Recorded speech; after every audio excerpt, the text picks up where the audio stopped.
Ladies and gentlemen, welcome back to the podcast. You know, we bring you the best of the best. And if you are anybody who has held a football in your hand or thought about, going to the NFL, we got the one and only Devon Kennard is in the building. What's going on, bro?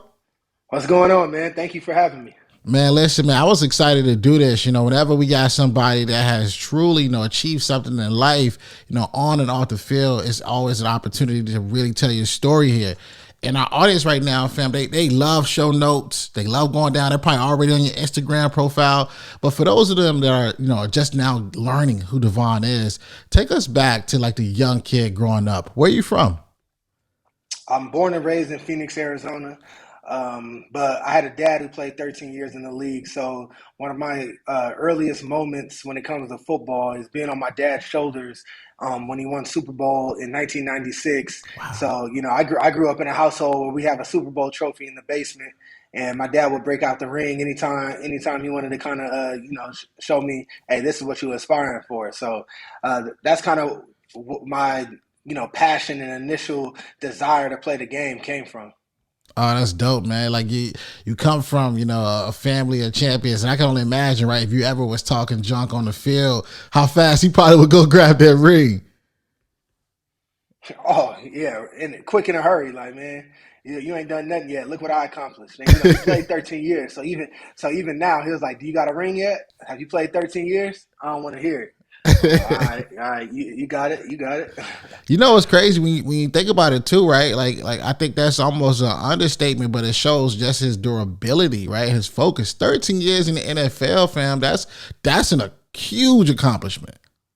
Man, you kidding me? 13 years, and that's when they was playing like every day was two a days, full pads every day throughout the whole year. It was a lot different than it was then. So the fact that he played 13 years, but in that kind of NFL atmosphere, I always say hats off to you because I'm going into year 9, and I can tell you I'm pretty certain I ain't gonna be trying to play for till my 13th or 14th year. But we'll see how it goes though. Absolutely, fam. Listen, I think it's important right now that we talk about this, right? As a kid growing up for you, right? Like, obviously your father was a huge impact, but I can imagine, being on that field, there was some, adversity that you had to go through. Like, what was some of the things that, you went through at a young age that had you almost saying, you know what, I might not love the game? Well, I think it really boils back down to kind of seeing where my dad grew up. Like, I'm second generation in the NFL, but my dad made sure he takes me back to Stockton, California, where he grew up. It's historically one of the worst cities in the country when it comes to violence.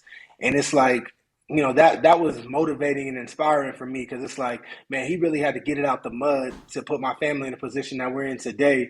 Mm. And it was like, man, I always had a chip on my shoulder. It was like, man, he's giving me a lot, but I want to go and get more because it's like if he can dig himself out of the environment and situation he was in and put us where we was at.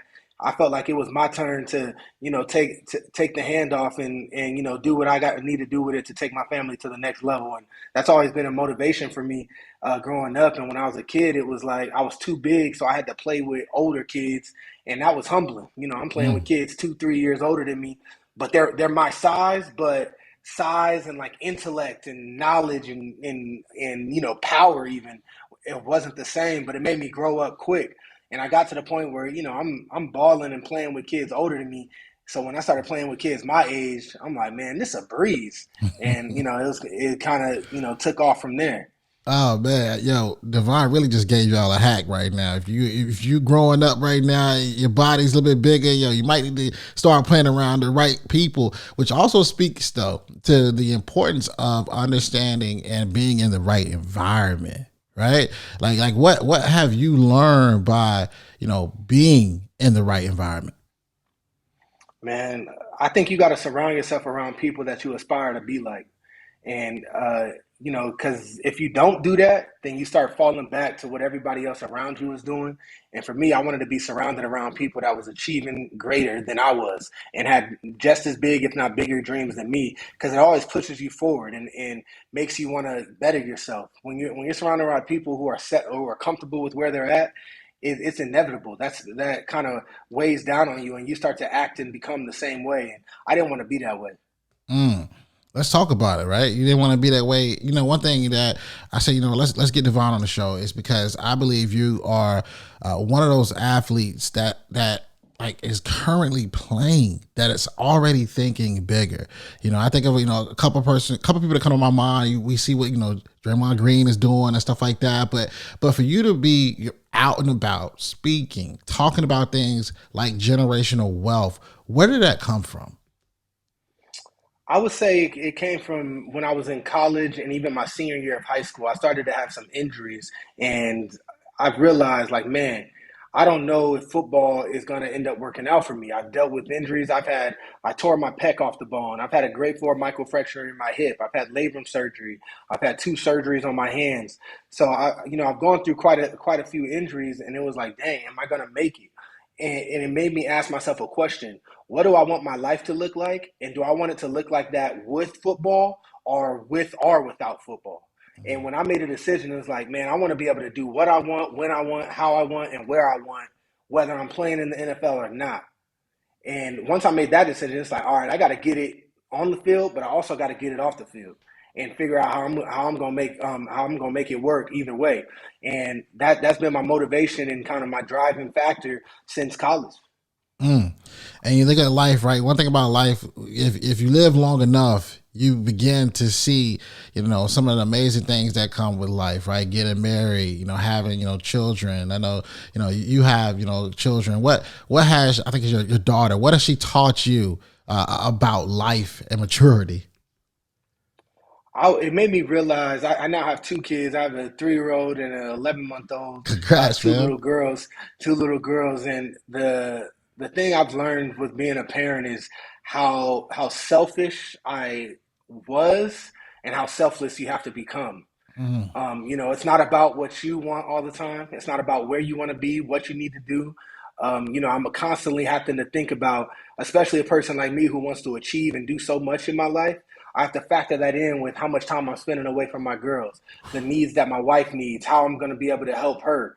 I got all these aspirations, but I'm busy during football season. When it's off season, all right, I could go and chase all these other dreams, but like, what about my family? What about my 2 little girls? They need my time. They need my attention as well.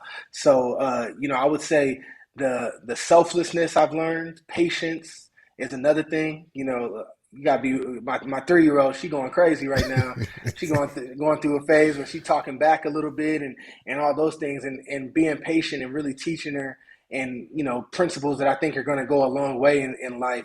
Those I think those are the two biggest things I've learned with being a parent so far. Yo, that's real, fam. And for me, I got 3 kids. One time I had 3 under 3. I have, the daughter and the 2 sons, but my daughter is 4 going on 5. And you would think she was 25. It's something about, it's something about that 3 to 5 range, man. They learn words, they watch enough TV shows, they know how to talk back to you and hit you where it hurt. Oh, what? My daughter last night, I made her go to bed. She told me, I don't like you, daddy. You're a mean daddy. I'm like, come on, man. Because I'm telling you, you got to go to bed. I'm like, Man, listen, geez. we get the mean daddy bar at least once every 2 weeks, man. It hits different though, because even if you're trying to like be like dad and teach them, a part of you like, all right, I'm gonna chill out a little bit. Yeah. Facts, A facts. part of it's gonna do it for you, man. Listen, man, I can only imagine now though, right? When we talk about generational wealth, one of the things though that you have made it like a staple to kind of educate, people who look like me and you on is real estate. Let's break it down, fam. Why real estate, and can you break down, what can real estate do for a lot of people right now that's listening? Yeah, so I think the main reason why it became real estate for me is a lot of people talk about like investing and growing your net worth and all of that. And I've realized through being a professional athlete and observing, my dad and just other professional athletes growing up, that you could have all this money in the world invested, but when you're done playing and you don't got income coming in, all Mm. right, I can say I got $100,000 in the stock market and oh, it's up 50 grand. Unless I'm pulling that money out, that's speculative. It's going up, it's going down. Like unless you're pulling it out, then what's that 50 grand doing for you? When I'm Mm. done playing, I need checks. I need money coming in. And that's why I talk so much about passive income and mailbox money. It's that exact concept of having money coming in monthly or regularly, quarterly at least, that's bringing you in actual cash. It's one thing to invest and invest for appreciation. You buy a stock investment, you're hoping it goes up. You buy a house that's not cash flowing, and you're hoping the value goes up. But it's another thing to invest with passive income in mind of I want to get to the point where I'm bringing in enough revenue that sustains my lifestyle to where when I'm done playing football or when I'm done doing whatever it is your profession is, your lifestyle doesn't have to change at all because you've been mindful of investing in a way that brings in the revenue that you're going to need. And I feel like that's the key. That's the real hack right there.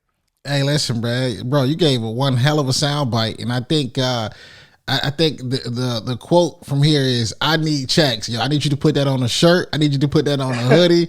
Facts. I think that's a powerful man, because a lot of people they get to a certain point in life and they just say, you know what, I'm gonna be okay, but you really do need money coming in. Why not real estate? Why can't that be the choice?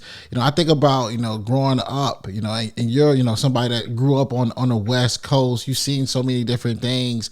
How did you manage to stay out of trouble though, fam? Because I can only imagine, the many things that could have came to you, whether, it was the women, whether it was, the violence, or whether it was the environment of other people, bad friends. How did you stay out of that type of stuff? I would say you got to be really clear with what you want your life to be and to look like, and make decisions that are putting you in that direction. And to put it frank, I think that was a driving force for me since I was little. Like I had aspirations of playing in the NFL. Of I always wanted to be wealthy and have a good life. And every decision I made, I wanted to make sure it was in line with what I wanted my life to ultimately look like. So, for me, even in college, I had a good time. I went out sometimes and have fun and all that. But for the most part, man, I graduated in 3 years. I got my master's degree in a year and a half because my mindset was, man, I'm getting a free education at USC, which is one of the most expensive universities in the country. I want to get as much schooling done as I can while it's free and make sure I never have to go back. So now I'm Mm, 30. I ain't got to go back to school. You know what I mean? I got my mm. undergrad and master's degree. Y'all can miss me with saying I need another degree. I'm going right into whatever I want to do outside of sports once I'm done. Man, that's real, man. It's so dope hearing you say that, right? Because I think life comes down to really two things. I think life comes down to one, the decisions you make in life, right? You're either going to make the right decision, the wrong decision, but you choose the pathway. And the second thing I Mm-hmm. would say is that it's really about what are you seeing, like what's in front of you, what are you looking at? Because when you see something, it's possible, right? We think about what you saw growing up as a kid. You mentioned the very first thing you mentioned in this interview. Hey, I remember 1996 being on my dad's shoulders at the Super Bowl. You saw it at that Mm-hmm. age, and now look at what you're doing. So if you're not getting anything from this interview, you heard it from Devon, right? Those decisions mean so much, but also that visual and seeing those things. When you think about your future, though, right? We know about generational wealth. We know that's the path you're going down. We know real estate is something you're going down. What do you want your legacy to be? What do you want people to look back and say, I remember him for this? Man, I want to be remembered for making an impact on people's lives and teaching financial literacy. Mm, I think that's the key in so many issues that's going on in this country, especially in minority communities. I don't like being now, in the top 1% of earners and all of those things. I've gotten into rooms and it's made me learn and realize things. And I don't think it's fair that everybody's not getting this same access and this same knowledge. But we live in a day and time where you can have that access. It's not just for the top elite, or you have to be a certain kind of person making a certain kind of money. There's knowledge and access to be had. You just got to go out and get it. And I want to be a bridge for as many people as possible to learn about the things that can put themselves in financial position to be successful. And the reason why I came to that conclusion is so many people are scared to talk about finances, but I've realized whether you talk about it or not, it plays a factor in your life. Mm. So why do people act like you got physical health, mental health, spiritual health, all these different aspects, but what about your financial health? Because that impacts your physical health. If you don't have financial health, you might not be going to the doctor as often because you can't afford it. So you don't want to hear about what's going on with your body because you can't afford it. So people is afraid to talk about your financial health and your financial well-being when it affects your physical, mental, emotional, and spiritual well-being as well. Man, you talking good, man. And, what I mean, I had to put the camera right back on you. Like, nah, he need to, he need to go on that one. It's important, right? I believe right now, like you just said, there are a lot of different things that happens in life where money is needed. You can't run away from it, right? But then how do you obtain it? How do you obtain it in a legal way? But how do you build it, fam? So it's great to hear that that's what you want your legacy to be, is that you want to kind of bridge the gap and do that. And I believe you're set up, fam, to make that happen. When you look back at your younger self, right, knowing what you know now, right, knowing that, all right, I'm going to make it to the league. I'm going to play for this team. I'm going to make it back home and still play for the league. What advice, though, would you give your younger self if you think about all the success you have today? Like, what would you tell a young Devon? I would say trust yourself.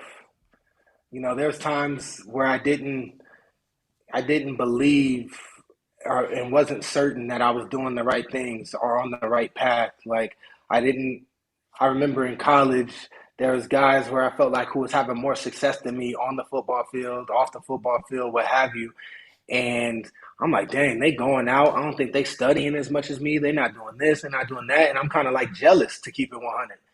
And it made me kind of question, like, man, is all the sacrifices I'm making worth it? Yes, it's worth it. And I would have saved myself some heartache in high school, college, and even at points in the NFL. Is trust yourself, and then the second thing I would tell myself is don't limit, and be willing to adapt. I would say be willing to adapt. I feel like I've caused myself more grief, more heartache by being stubborn and thinking it has to be this way or I want it to look like this. And you got to be like water. You got to be willing to move, willing to adapt. Things are constantly changing, and it's not. Everybody got a plan until they get hit in the mouth, and it's what you do after Mm. you get a hit in the mouth, and accepting and embracing that, and not living in what you wanted it or thought it was going to be. Oh man, listen, that's a bar, right? Be like water. I think Bruce Lee might have said that, and it just made him like, Yeah. oh snap! I get it. You gotta adjust. You gotta go with the flow. Fabulous advice, man. I want to ask you a question, and we asked this question to everybody who has ever been on this podcast has asked themselves, whether they're graduating or perhaps they didn't graduate with a degree at all. Fam, they ask themselves the question of the show: School's over, now what? What advice would Devon Kennard give? School's over, now what? I would say, man, fail fast and go try things. Figure out what you're passionate about and go chase it. Everybody always says chase your passions or pursue your passions. I believe you got to take it a step further and figure out how you're going to monetize your passion. Because following your passion and monetizing your passion are not the same thing. There are people out there who follow their passion and they still struggle. They're still, they're never making money from it. They're unhappy. But monetizing your passion is thinking about what you're good at and you're passionate about, and figuring out a way how you can benefit from it financially. And we start looking at it that way, and you see it more times than not. There's people doing it in every avenue. You got kids out here playing video games, making millions of dollars. What did they do? They followed their passion. They monetized their passion. I'm great at video games. I love playing video games. I'm gonna get really good at it, and people gonna pay me to watch it. So I think we're at a special day in time where you can make money doing just about anything. So think about ways where you can monetize your passion And if you do that, I think whether it's a side hustle because you need a day job or whether it's the main thing you're doing, I think you're going to find yourself being happier, and you're creating other revenue streams if you have another job. And if it's your main thing, you're doing full time what you love. So, that's what I would tell myself right out of school. And I think more people need to think that way. How can I monetize my passion? Oh man, that's tough, right? You hear people say all the time, yo, go chase your dreams, go chase your dreams. But yo, what if your dreams ain't making no paper, then you broke? Right? Yeah. Couldn't sum it up no better than that, fam. People right now, they want to know more about you. We know you play for the Arizona Cardinals right now, but they want to know more about you, where they can find you. Give us all your social media info and how we can stay in contact. Yeah. First is my website, www.devonkennard. You can find me on all social media platforms at Devon Kennard. So give me a follow. I also have a YouTube channel, and it's Devon Kennard. So pretty much any and everywhere, just type in my name, Devon Kennard, as well as I'm also going to be coming out with a book. I just finished the rough draft. It's going through editing. So keep a lookout for my book coming out next year. And, I'm excited to share that with the world. And congrats on the book, fam, and thank you for rocking with us. And for those of you who have been listening, always remember, dream it, believe it, go out and get it. Hey, what's up, fam? Thanks for watching. Don't forget, hit that subscribe button, smash that like button. We'll see you next week here at Schools Over Now What. And always remember, dream it, believe it, go out and get it.